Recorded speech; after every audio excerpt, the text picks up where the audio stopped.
Hello, and welcome to Hellenic Mythology Explored, the channel where we delve into the enchanting world of Greek mythology, stories of gods, heroes, and mythical creatures that have stood the test of time.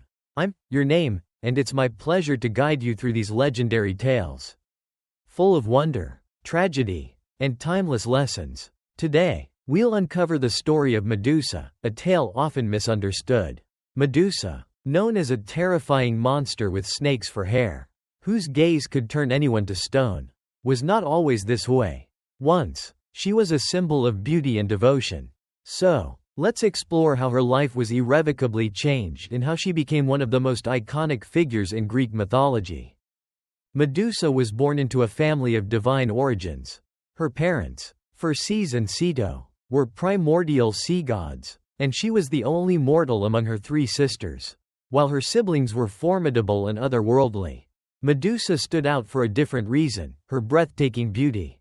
Her hair was said to shine like spun gold, her face radiant and captivating. Her beauty drew many admirers. But Medusa remained chaste. Out of respect for Athena, the goddess she served, she dedicated herself to Athena's temple, becoming a priestess, a role that demanded both purity and unwavering devotion. Pilgrims flocked to the temple, not only to worship Athena but also to marvel at Medusa's beauty. Rumors spread that her hair rivaled that of the goddess herself. These whispers did not escape Athena's attention. Though divine, Athena was not immune to jealousy. Her gaze lingered longer on Medusa, and her demeanor grew colder. One fateful day, as Medusa walked along the seashore, she caught the attention of Poseidon, the mighty god of the sea. Instantly smitten, Poseidon pursued her relentlessly. Medusa, devoted to her vows, rejected him again and again. But Poseidon was not a god to be denied. His infatuation turned to obsession, and he grew more determined. The turning point came in the most tragic of ways.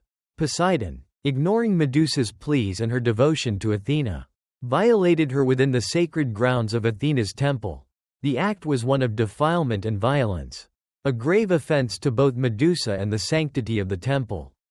When Athena discovered what had transpired, her fury was immense. But instead of directing her anger at Poseidon, the perpetrator, she unleashed it upon Medusa, whether driven by divine jealousy or a need to restore her temple's sanctity. Athena cursed Medusa, transforming her radiant beauty into a horrific visage. Her golden hair became a mass of writhing snakes, and her gaze turned deadly, so powerful that anyone who looked into her eyes was instantly turned to stone.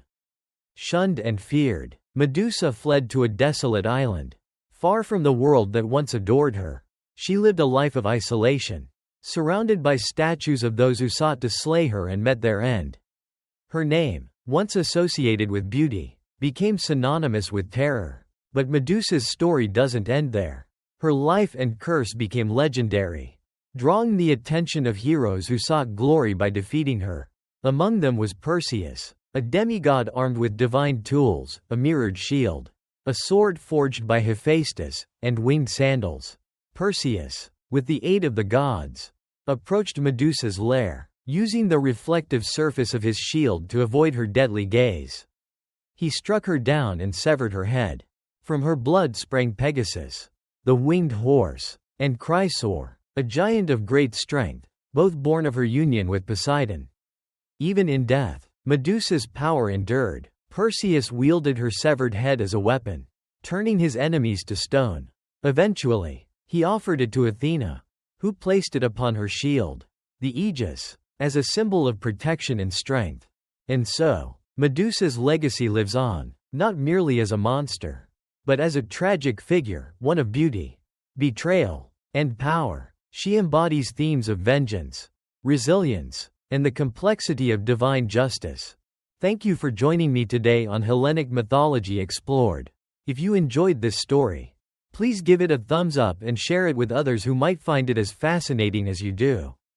Don't forget to subscribe to the channel and hit the notification bell so you never miss a new tale. By supporting this channel, you're helping to keep these timeless stories alive and thriving. I'd love to hear your thoughts about Medusa in the comments below. Do you see her as a monster, a victim, or something more? Let's discuss. Until next time, take care, and keep exploring the myths that shape our world. See you soon.